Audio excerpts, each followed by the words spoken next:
Kuberan TV அன்பர்களுக்கும் நேயர்களுக்கும் ஆனந்த வணக்கங்கள். இப்போ இன்று நம்ம பார்க்க போகிறது பார்த்திங்கன்னா ராகு கேது பெயர்ச்சி 2023. ராகு கேது பெயர்ச்சி 30/10/2023 திங்கட்கிழமை, தூவிதியை திதி, கார்த்திகை நட்சத்திரம், மாலை 4:40 மணி.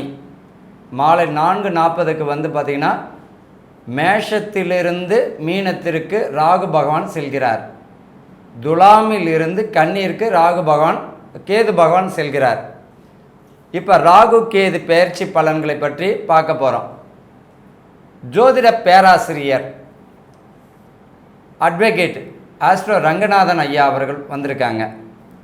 அடுத்து பார்த்திங்கன்னா ஜோதிட பேராசிரியர் மனவளக்கலை ஏழுமலை ஐயா அவர்கள் வந்திருக்காங்க. இப்போ இந்த ராகு கேது பெயர்ச்சியினுடைய சுப பலன்கள் யாருக்கெல்லாம் பாதகமான சூழ்நிலைகள், அதை பற்றி தான் பார்க்க போகிறோம். இப்போ ரங்கநாதன் ஐயா இதை பற்றி விளக்குவார். வணக்கம். ஆஸ்ட்ரோ ரங்கா. இதில் பார்த்திங்க அப்படின்னா நம்ம ராகு கேது பயிற்சி பலன்கள் 2023 25 வரைக்கும் பார்க்குறோம். அப்போ நம்ம ராகு கேது பயிற்சி பலன்கள் யாருக்கெல்லாம் நல்ல பலனை கொடுக்குது, யாருக்கெல்லாம் சுமாரான பலன்களை கொடுக்குது அப்படின்னு நம்ம பார்க்கும்போது, இந்த ராகு அப்படின்றவர் யார், கேது அப்படின்றவர் யார், இவங்களுடைய காரத்துவங்கள் என்ன அப்படின்றத நம்ம தெரிஞ்சுக்க வேண்டியிருக்கு. இதை ஓரளவுக்கு ஒரு சின்ன விஷயமாக நம்ம பார்க்கலாம். ராகு அப்படின்ற கிரகம் வந்து ராகு கேதுக்கள் அப்படிங்கிறது ஒரு சாயா கிரகங்கள் அப்படி சொல்லக்கூடிய நிழல் கிரகங்கள் தான். இதுக்கு தனிப்பட்ட ஒளியோ தனிப்பட்ட ஒரு உருவமோ ஒரு உருவமைப்போ இதுக்கு கிடையாது. இப்படிப்பட்ட கிரகங்கள், அதாவது ராகுவோ கேதுவோ ஒரு ராசியில் அமரும்போது அந்த ராசியினுடைய அதிபதியின் குணத்தை தன்னகத்தை கொண்டு அந்த ராசி அதிபதியை போல செயல்படக்கூடிய ஒரு அமைப்பும், அந்த ராசியினுடைய அதிபதியினுடைய பலத்தை குறைத்து தன்னகத்தை உறிஞ்சி எடுத்துக்கூடிய ஒரு அமைப்பும் இந்த கிரகங்களுக்கு அந்த ஒரு வலிமையை கொடுத்துருக்காங்க. இதில் ராகு மற்றொரு கிரகத்தை நெருங்கும் போதே அந்த கிரகத்தினுடைய வலிமை முழுக்க எடுத்துக்குவார். அப்போ அந்த கிரகத்தை முழுசாக சாப்பிட்றார், அதனுடைய ஒளியை ஃபுல்லாக மறைச்சிறார். ஸோ நம்ம இப்படி பார்க்கும்போது ராகு கேதுக்களுக்கு நட்பு கிரகங்கள், பகை கிரகங்கள் இதெல்லாம் நமக்கு தெரிஞ்சிருக்கணும். அப்போ மட்டும்தான் அந்த ராகு கேதுக்களுடைய சுப பலன்கள் அசுப பலன்கள் அப்படிங்கிறத நம்ம எளிமையாக எடுத்துக்கிற முடியும். இப்போ ராகுக்கு நட்பு கிரகங்கள் அப்படின்னு பார்த்தோம்னா புதன், சுக்கிரன், சனி, இந்த கிரகங்களை நம்ம சொல்லலாம். அப்போ இந்த புதன், சுக்கிரன், சனியோடு இணையும் ராகு என்ன செய்கிறார் அப்படின்னா மிகப்பெரிய யோகத்தை பிரம்மாண்டமாக கொடுக்குறார். இந்த சுக்கிரன், புதன், சனி இந்த கிரகங்களுக்கு 5ஆம் வீட்லேயோ 9ஆம் வீட்லேயோ இந்த ராகு பகவான் வர்றார் அப்படின்னு சொன்னோம் அப்படின்னா அந்த கிரகத்தினுடைய காரத்துவத்தை பல மடங்காக பெருக்கி ஜாதகருக்கு கொடுத்துட்றாங்க. இதே சமயம் அந்த கிரகம் அல்லாமல் சூரியன், சந்திரன், செவ்வாய் இந்த கிரகங்களோடு இணையும் போதோ இந்த கிரகங்களுக்கு 5, 9 ராகு வரும்போது என்ன செய்கிறார் அப்படின்னு பார்த்தீங்கன்னா அந்த கிரகத்தினுடைய காரத்துவங்கள் முழுக்க கெடுத்து விட்டுறாரு. அதாவது அந்த பலன்கள் கிடைக்காத அளவுக்கு பண்ணிடுறாரு. இப்போ உதாரணத்துக்கு எடுத்துட்டோம்னா செவ்வாய்ன்றது வீடு அப்படின்னு நம்ம எடுப்போம். நிலத்துக்கான காரகன், வீட்டுக்கான காரகன் செவ்வாய் அப்படின்னு இருப்போம். இப்போ செவ்வாய் மேலே ராகு போகிறாருன்னா ஒருத்தர் வீடு கட்டிகிட்டு இருக்காங்க அப்படின்னு சொன்னால் வீடு கட்டுற பணி அப்படியே சுணக்கமாய் நிற்கும். இதுவே சுக்கிரனும் வீடு தான். ஒருத்தர் நல்ல பிரம்மாண்டமாக வீடு, அழகான வீடு கட்டிக்கிட்டு இருக்காங்க அப்படின்னா அந்த சுக்கிரன் மேலே ராகு போகும்போது இன்னும் அழகை மெருகேற்றி அந்த வீடை பிரம்மாண்டமாக மாற்றி விட்டு போயிடுவார். அப்போ இந்த ராகு கேதுக்கள் நட்பு கிரகங்கள், பகை கிரகங்கள் என்பதை பொறுத்து தான் தன்னோட பலன் அப்படிங்கிறத செய்து. இந்த அடிப்படையில் நம்ம பார்க்கும்போது வரக்கூடிய 30 அக்டோபர் 2023 அன்று துதியை திதி, கார்த்திகை நட்சத்திரம். இந்த கார்த்திகை நட்சத்திரத்துக்கே மிகப்பெரிய ஒரு ஆற்றல் அப்படிங்கிறது உண்டு. ஏன்னா சூரியனுடைய வெப்பத்தை தாங்கிய நட்சத்திரம் கார்த்திகை நட்சத்திரம். சூரியனுடைய வெப்பம் முழுக்க இந்த கார்த்திகை நட்சத்திரத்தில் மட்டும்தான் இருக்குது. அக்னி தேவனே இந்த கிருத்திகை நட்சத்திரம் அப்படின்னு சொல்கிறாங்க. இந்த கிருத்திகை நட்சத்திரம் முருகப்பெருமானுடைய அம்சம் முழுக்க கொண்ட ஒரு நட்சத்திரம். முருகப்பெருமானுடைய அம்சம் உள்ள நட்சத்திரம் தான் இந்த கார்த்திகை நட்சத்திரம். நாம் இந்த பதிவு செஞ்சுக்கிட்டு இருக்கும்போது இப்போ விசாக நட்சத்திரம் போயிட்டுருக்கு. விசாகமும் முருகனுடைய நட்சத்திரம். அப்போ இந்த கிருத்திகை நட்சத்திரத்தை அன்னைக்கு இந்த ராகு கேது பயிற்சி நடக்கிறது அப்படிங்கிறது ஒரு நல்ல ஒரு விஷயம், சுபமான ஒரு விஷயம்.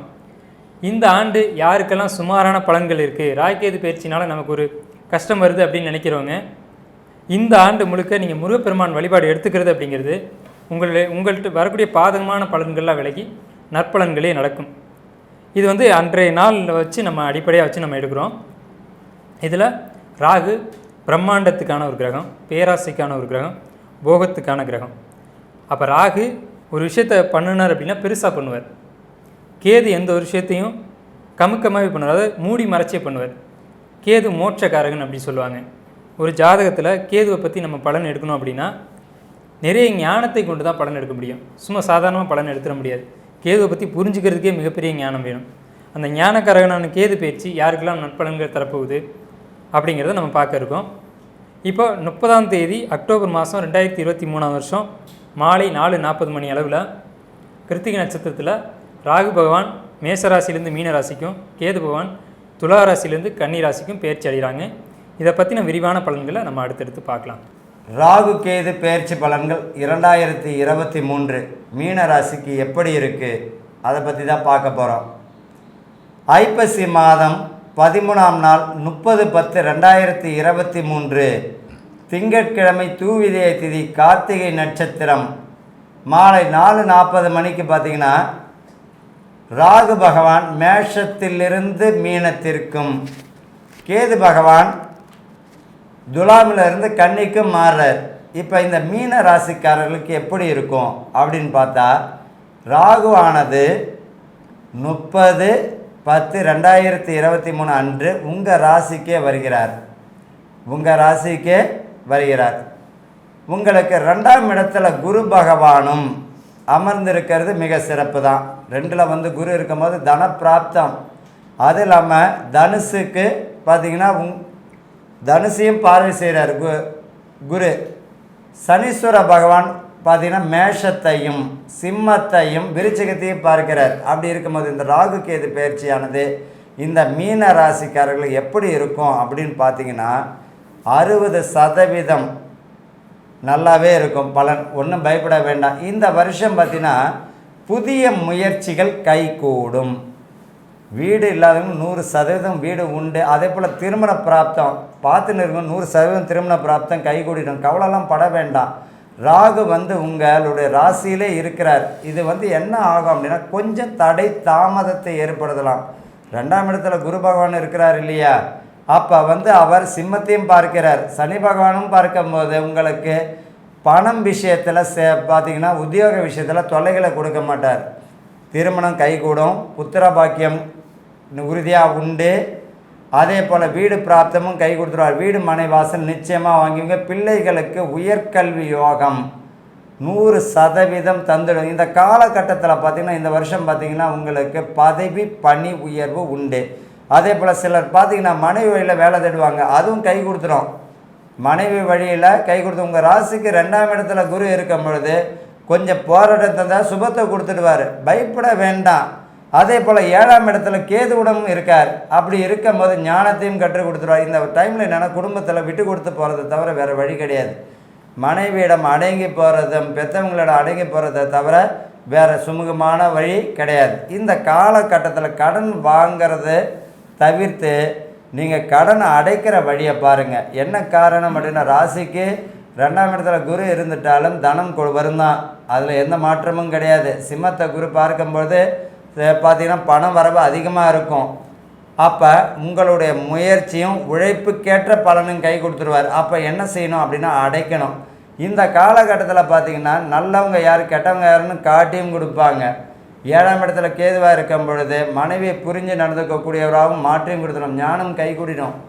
கேது பகவானை பொறுத்த வரைக்கும் இந்த காலகட்டத்தில் சிக்கனத்தை கொஞ்சம் கடைபிடிக்கும் போது மிகப்பெரிய வெற்றியை கொடுத்து விடுவார். பிள்ளைகள் வழியில் உயர்கல்வி தந்துடும். வீடுகள் பார்த்திங்கன்னா லோன் அடைபட்டு கடனை அடைச்சிடுவீங்க, மீண்டுடுவீங்க. சிலருக்கு பார்த்திங்கன்னா கடைசி காலம் வரைக்கும் உயிர் போகக்கூடிய கடன்லேருந்துலாம் தப்பிச்சிடுவீங்க. ஆக மொத்தத்தில் மீன ராசிக்காரர்களுக்கு 60% நல்ல பலன்களும் 40% பார்த்திங்கன்னா சாதகமற்ற சூழ்நிலை, கவனத்தை கையாளணும். இதனை பற்றி பார்த்திங்கன்னா இந்த அட்வொகேட் ரங்கநாதன் ஐயா ஜோதிட பேராசிரியர் அவர்கள் விளக்குவார். தேவகுருவான வியாழ பகவானை ராசி அதிபதியாக கொண்ட மீனராசி என்பர்களே, உங்களுக்கு இந்த ராகு கேது பேச்சு எப்படி இருக்கும் அப்படிங்கிறத நம்ம பார்க்குறோம். இப்போ ராகு 2ஆம் இடத்துல இருந்து ராசிக்கு வந்திருக்கார், கேது 8ஆம் இடத்துலேருந்து 7ஆம் இடத்துக்கு போயிருக்கார். இப்போ இது என்ன விதமான பலன்களை கொடுக்குது அப்படின்னு நம்ம பார்க்கும்போது, இதுக்கு முன்னாடி நம்ம கவனிக்கப்பட வேண்டிய விஷயம் விரயச்சனி ஆரம்பம் அப்படிங்கிறத நம்ம முன்னாடி பார்க்கணும். 12ஆம் வீட்டுக்கு சனி வந்துட்டார், அதாவது நமக்கு விரயத்தை கொடுக்கக்கூடிய சனி பகவான் வந்துட்டார் அப்படிங்கிறத நம்ம புரிஞ்சுக்கணும். இப்போ என்ன செய்யணும் அப்படின்னு பார்த்தீங்கன்னா, கொஞ்சமாக கடன் வாங்கிக்கணும், தேவையான அளவு கடன் வாங்கிக்கணும், சுபமான செலவுகளை பண்ணிக்கணும். வீட்டில் என்னென்ன செலவுகள் பண்ணலாம், புதுசாக வீடு வாங்க முடிஞ்சதுன்னா வாங்கிக்கலாம், இல்லை பழைய வீடு ஆல்ட்ரு பண்ண முடியும்னா பண்ணிக்கலாம். வீடு சம்மந்தமான வேலைகள், அதே மாதிரி வீட்டில் சுபகாரியங்கள் சம்மந்தமான வேலைகள், இது மாதிரி நம்ம செய்யப்படும்போது தேவையற்ற செலவுகளை நம்ம தவிர்க்கலாம். இது முதல்ல செய்ய வேண்டிய விஷயம். ரெண்டாவது விஷயம், ராசியின் மீது ராகு அமர்ந்திருக்குது அப்படிங்கிறதுனால பிரம்மாண்டமாக எதையும் சிந்திக்கக்கூடாது. பிரம்மாண்டமான சிந்தனைகள் வரும். பெருசாக நம்ம தொழில் பண்ணலாம், பெருசாக நம்ம வெளிநாடு போகலாம் அப்படின்னு திங்க் பண்ணிங்க அப்படின்னா அது பெரிய அளவில் ஆபத்துக்களை கொண்டு போய் விடும். எப்படின்னு பார்த்தீங்கன்னா, இப்போ விரைச்சனியில் நம்ம வெளிநாடு போகக்கூடாது, விரைச்சனியில் இப்போ புதுசாக தொழில் தொடங்கக்கூடாது. இதெல்லாம் நம்ம செஞ்சோம் அப்படின்னா பிரச்சனை கொடுக்கும். விரைச்சனி காலகட்டத்தில் யாரையும் நம்பி பணம் கொடுக்கக்கூடாது. அப்படி பணம் கொடுத்தோம்னா அது சிக்கலை போய் முடியும், பணமும் வராது, நம்ம எதுக்காக பணம் கொடுத்தோமோ அந்த வேலையும் நடக்காது. ஸோ இந்த விஷயங்களை நம்ம கவனமாக இருந்துக்கணும். இந்த ராசியின் சந்திரன் மீது ராகு அமர்ந்திருக்குது அப்படிங்கிறதுனால தேவையற்ற மனக்குழப்பங்கள், தேவையற்ற பேச்சுகள், இதனால் தொந்தரவுகளை சந்திக்க வேண்டி வரும். ஸோ இதை பார்த்துக்கணும். அதே மாதிரி 7ஆம் இடத்துல கேது. 7ஆம் இடம் என்பது நண்பர்களையும் குறிக்கும், மனைவியும் குறிக்கும். அப்போ இந்த காலகட்டத்தில் இந்த நண்பர் நமக்கு தேவைதானா அப்படின்றத நம்ம பார்த்துக்கணும். நண்பர்களால் தொந்தரவு, நண்பர்களால் சங்கடத்தை சந்திக்க வேண்டிய சூழ்நிலைகள் உருவாகும். 2ஆம் இடத்துல இருக்கக்கூடிய குரு பகவான், உங்களுக்கு குரு பலனில் இருக்கார். ஸோ திருமணம் பண்ணலாம், சுபகாரியங்கள் செய்யலாம். இதுக்கு ஒரு நல்ல அமைப்பு இருக்குது. 2ஆம் இடத்துல குரு பகவான் இருக்கிறதுனால 2, 5, 7, 9, 11 இடங்களில் குரு வரும்போது குரு பலன் உண்டு அப்படின்னு சொல்லியிருக்காங்க. அந்த வகையில் உங்களுக்கு இந்த சமயத்தில் குரு பலன் இருக்குன்றதுனால சுபகாரியங்களை தாராளமாக நீங்கள் செய்யலாம். ஸோ இந்த அளவில் நமக்கு விரைச்சனி இருக்குன்றதையும் ஞாபகத்தில் வச்சுக்கிட்டு நம்ம செய்யக்கூடிய விஷயங்களை ஃபாலோ பண்ணலாம். இப்போ இந்த விரைச்சனிக்கு என்ன பரிகாரம் அப்படின்னு பார்த்தீங்கன்னா, இப்போ ஜென்மத்தில் ராகு இருக்குது அப்படிங்கிறதுனால துர்க்கை அம்மன் அல்லது உக்கிரமான தெய்வங்கள், இந்த தெய்வங்களுடைய வழிபாடு எடுத்துக்கும் போது இந்த விரைச்சனியினுடைய தாக்கம் அப்படிங்கிறது உங்களுக்கு குறைய ஆரம்பிச்சிடும். ஒரு நல்ல பலன்களை உங்களுக்கு கொடுக்கும். ரொம்ப ஒரு அற்புதமாக சொன்னார் ஐயா. மீன ராசிக்காரர்களுக்கு ராசியிலேயே ராகு, 2ல் குரு, சிம்மத்தையும் பார்க்கிறார், 6ஆம் இடத்தையும் சிம்மத்தையும் பார்க்கிறார். அப்போ நல்ல விஷயம். கேது ராசிக்கு 7ஆம் இடம், நண்பர்கள், மனைவி. அப்போ என்ன ஆகணும் அப்படின்னா கவனமுடன் இருக்கணும். கூடுமான வரைக்கும் அவர்களை பற்றி முழு விஷயத்தை காட்டி கொடுத்து விடுவார். இந்த காலகட்டத்தில் நிதானம் ரொம்ப ரொம்ப தேவைங்க. 12ல் சனி இருக்கும் பொழுது என்ன ஆகும், நிதானம் தேவை. வெளியிடம், வெளிநாடு போன்றவற்றுக்கு மாற்றங்களும் தரத்துக்கு வாய்ப்புகள் உண்டு. உத்தியோகத்தை கவனமாக கையாளணும். இந்த காலகட்டத்தில் 2ஆம் இடத்துல குரு தனஸ்தானத்தில் இருக்கும்போது, குடும்பஸ்தானத்தில் இருக்கும்போது தனமும் உயரும். குடும்பத்தில் பார்த்தீங்கன்னா பிரிந்த குடும்பங்கள்லாம் ஒன்று சேர்வீர்கள். ஒரு விஷயத்தை பிரிஞ்ச குடும்பம்லாம் ஒன்று சேர்வீர்கள். அதை போல் உங்களை பொறுத்த வரைக்கும் பிரம்மாண்டமாக நினச்சிருப்பாங்க, எல்லாருமே ரொம்ப உயர்வாக நினச்சிருப்பாங்க, அட்டகாசமாக ஆர்ப்பாட்டமாக நினச்சிருப்பாங்க. அந்த மாதிரி மதிப்பு கௌரவத்தையும் கொடுக்கும். இந்த காலகட்டத்தில் ஒன்று உங்களுடைய கடமையை நீங்கள் சரிவர செய்யணும். தேவையில்லாத பழக்க வழக்கங்கள் இருந்தால், தேவையில்லாத பழக்க வழக்கங்கள் எது இருந்தாலும் விட்டு ஒழிஞ்சிட்டு உங்கள் வேலை உண்டு, நீங்கள் உண்டுன்னு பார்க்கறது தான் மிக சிறப்பு. மீனராசிக்கு பார்த்திங்கன்னா பணம் சம்மந்தப்பட்டதுலையும் சரி, உத்தியோக சம்மந்தப்பட்டதில், சுபகாரியத்தில் தடை இல்லை. ஒரு விஷயத்தை புரிஞ்சுக்கணும், தேவையில்லாத பழக்க வழக்கங்கள்லேருந்து மீண்டுக்கணும். உங்கள் உடல் நலத்தில் ஆரோக்கியத்தை பார்த்துக்கணும், ஆரோக்கியமான வாழ்வை பார்த்துக்கணும். இதுதான் சரி. இப்போ இந்த மீனராசிக்காரர்களுக்கு ராகு கேது பயிற்சி எந்த மாதிரியான நல்ல பலன்களை கொடுக்கிறார்? ஜோதிட பேராசிரியர் ஐயா ஏழுமலை அவர்கள் பேசுவார். வாழ்க வளமுடன். 2023, 25 வரல ராகு கேது பயிற்சி மீனராசிக்கு எப்படி இருக்குன்னு நம்ம பார்த்துட்டு இருக்கோம். இப்போ மீனராசியை பொறுத்தவரை ராசியிலே ராகுவும் 7ஆம் இடத்துல கேதும் அமர்ந்து இப்போ ராகு கேது பயிற்சி நடத்துகிறாங்க. இந்த வகையில் இப்போ பார்த்தீங்கன்னா ஆட்டோமேட்டிக் இவங்களுக்கு இயற்கையில் இப்போ 7 சனி ஸ்டார்ட் ஆகிருக்கிறதுனாலையும் இவங்களுக்கு கொஞ்சம் தொழிலில் லேசாக முடக்கம் இருக்குது. ஆனாலும் பொருளாதாரத்தில் எந்த குறையும் இல்லை. அது என்ன காரணம் அப்படின்னு பார்க்கும்போது, இவங்களுக்கு 2ஆம் இடத்துல குரு இருந்து, தனஸ்தானத்தில் குரு இருந்து இவங்களை வழி நடத்துகிறாங்க. அந்த வகையில் வருமானம் வருது. குழந்தைகளோட உயர்கல்வியில் பார்த்திங்கன்னா நல்லா குழந்தைகள்லாம் நல்லா படிக்குதுங்க. படிக்கிறதுக்கு செலவு பண்ணலாம், தப்பில்லை. அதே சமயத்தில் வெளிநாடு போகிறதுக்கு இவங்களுக்கு வாய்ப்பு உண்டு. ஆனால் விரைச்சனியாக இருக்கிறதுனால கொஞ்சம் கவனமாக செலவுகளை கொஞ்சம் கவனித்து செய்யணும். அதே சமயத்தில் வீடு வாங்கிக்கலாம், காலி மனை வாங்கிக்கலாம். மித்தபடி லக்ஸுரியான வாழ்க்கைக்கு ஆடம்பர செலவுகளுக்கு பணத்தை செலவு பண்ணிட வேண்டாம். மற்றபடி உங்களுக்கு பொருளாதாரம் தொடர்ந்து வந்துக்கிட்டே இருக்கும். அதே சமயம் உயர் பதவிக்காக காத்திருக்கவங்களுக்கு இப்போ இந்த காலகட்டத்தில் கொஞ்சம் முயற்சியின் பேரில் உயர் பதவிகள் கிடைக்க வாய்ப்பு உண்டு. வேலை வாய்ப்புகளை அதே மாதிரி தக்க வச்சுக்கலாம். எந்த வேலையும் தயவு செஞ்சு விட்டுற வேண்டாம். அந்தளவு பொருளாதாரம் கொஞ்சம் தடங்கள் இருக்க தான் செய்யுது. அதனால் நீங்கள் இந்த வேலை கிடைக்கிற வேலைகளை விட்டுட்டு புதுசாக முயற்சி எடுக்கிறோம்னு சொல்லிட்டு போக வேண்டாம். ஏன்னா இப்போ 7 சனி ஸ்டார்ட் ஆகிடுறதுனால வேலையில் தடங்கள் வர வாய்ப்பு உண்டு. மிகப்படி செய்து ஒரு சிறப்பான காலகட்டம் ராகு பயிற்சி. இப்போ மீன ராசியை பற்றி ஐயா சொன்னாங்க. இப்போ யாருக்கு நல்லது அப்படின்னு பார்த்தோன்னா மீன ராசிக்காரர்களுக்கு 2ஆம் இடத்துல குரு, ராசியிலே ராகு அமர்ந்து 7ஆம் இடத்துல கேதுவையும் அமர்ந்திருக்கார். அப்படின்னா மனைவி வழி நண்பர்கள் வழியில் கவனமாக இருந்துக்கணும். மனைவி வழியில் என்னது புரிய வச்சுப்பாங்க, வேறு ஒன்றும் கிடையாது. எப்படியெல்லாம் கணவன் வாழக்கூடாதோ அப்படியெல்லாம் வாழணும். இதுதான் மனைவி இவனுடைய புரிய வைக்கிறது. புரியுதா? கேது பகவான் ஞானத்தையும் கற்றுக் கொடுப்பார். ஒரு நல்ல நட்பு கலையை யாருன்னு காட்டியும் கொடுப்பார். நல்ல நண்பன் யார் உதவாங்க, நட்பு ஸ்நேகத்தையும் காட்டி கொடுத்துருவார். இந்த காலகட்டத்தில் பார்த்திங்கன்னா பணத்திற்கு குறைவு இருக்காது. உத்தியோகம் பயப்படவே வேண்டாம். பதவி பணி உயர்வு நிச்சயம் உண்டு. அலுவலகத்தில் வேலை செய்கிற போது வாய் நிதானமும் தேவை. யாரை பற்றியும் குறை கூற வேண்டாம். நல்ல விஷயமும் சொல்ல வேண்டாம், அவங்கள பெருமையாகவும் பேச வேண்டாம், அவங்கள பற்றி குறையும் கூற வேண்டாம். என்ன காரணம், யார்கிட்ட சொல்லக்கூடாதுன்னு நீங்கள் நினைக்கிறீங்களோ அவர்கள்ட்ட ஆட்டோமேட்டிக்காகவே போய் சேர்ந்துடும். உங்கள் நாலேஜுக்கு வருமானம் வராது, ஆனால் பகை வளர்ந்துக்கிட்டே போகும். இந்த காலகட்டத்தில் நிதானம் மிக அவசியம். இப்போ பதவி உயர்வு பணி உயர்வு வந்துடும். பிரிந்த குடும்பங்கள் பார்த்திங்கன்னா சேர்ந்து வாழ்வீங்க. குடும்பத்தில் பார்த்திங்கன்னா மகிழ்ச்சி ஆனந்தத்தை கொடுத்துடும். அதே போல் பார்த்திங்கன்னா ரொம்ப இந்த அரசு பிரமுகர்களுக்கு பார்த்திங்கன்னா பெரிய அட்டகாசமான ஒரு மதிப்பு மரியாதையை கொடுத்துடும். ஆனால் 7.5 சனி காலம்தான். ஆனால் 7.5 சனி காலத்தில் இந்த வருஷம் உங்களுக்கு பாதிப்பு தருமானா நிச்சயம் தராது. என்ன காரணம் அப்படின்னு பார்த்தீங்கன்னா உங்களுடைய ராசிக்கு 2ல் குரு, சிம்மத்தில் குரு பார்க்கிறார். அப்படின்னு இருக்கும்போது தனுசையும் பார்க்கும்பொழுது என்ன ஆகும் அப்படின்னா குரு பயப்பட வேண்டிய விஷயமே இல்லை. தொழில் விருத்தி ஆகிடும், செல்வ விருத்தி தந்துடுவார், உத்தியோக உயர்வு எல்லாமே தந்துடும்.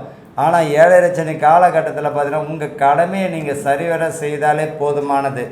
உங்கள் குடும்பத்தை நீங்கள் பார்த்துக்கோங்க, உங்களை சுற்றி உள்ளவர்களை நீங்கள் பார்த்துக்கோங்க, உங்களோட கடமையை நீங்கள் செய்தாலே போதும். இந்த வருஷம் பார்த்திங்கன்னா உங்களுக்கு இந்த ராகு கேது பலன்கள் பார்த்திங்கன்னா 2023 to 2025 ரொம்ப ஒரு அற்புதமான ஒரு காலகட்டங்கள் தான். பரிகாரம் பார்த்திங்கன்னா உங்கள் ராசியில் ராகு பகவான் இருக்கார். இன்னொரு விஷயம், இப்போ சனி பகவான் அவிட்டத்தில் இருக்கும்போது என்ன ஆகும் அப்படின்னா செவ்வாய்க்கிழமை 3 to 4 மாலை பார்த்திங்கன்னா துர்க்கை அம்மன் வழிபாடு மிக தொடர்ந்து செய்து கொண்டு வரும் பொழுது உங்களுக்கு மிக அற்புதமான ஒரு பலனை தரும். அதே போல் சமயபுர மாரியம்மனை வழிபாடு செய்வதும் மிக ஆனந்தமான ஒரு வாழ்க்கையை தந்துடும். இந்த மீனராசிக்காரர்கள் பார்த்தீங்கன்னா உங்கள் ராசியில் ராகு இருக்கிறதுனால சமயபுர மாரியம்மனை வழிபாடு செய்வது மிக சிறப்பான ஒரு பலனை தரும். வாழ்க ஆனந்தத்துடன். ஸ்ரீ குபேரன் டிவியை பார்த்தமைக்கு நன்றிகள். மேலும் இது போன்ற தகவல்களை தெரிந்து கொள்ள ஸ்ரீ குபேரன் டிவியை சப்ஸ்கிரைப் செய்யுங்கள். மறக்காமல் பெல் ஐக்கானை கிளிக் செய்யுங்கள்.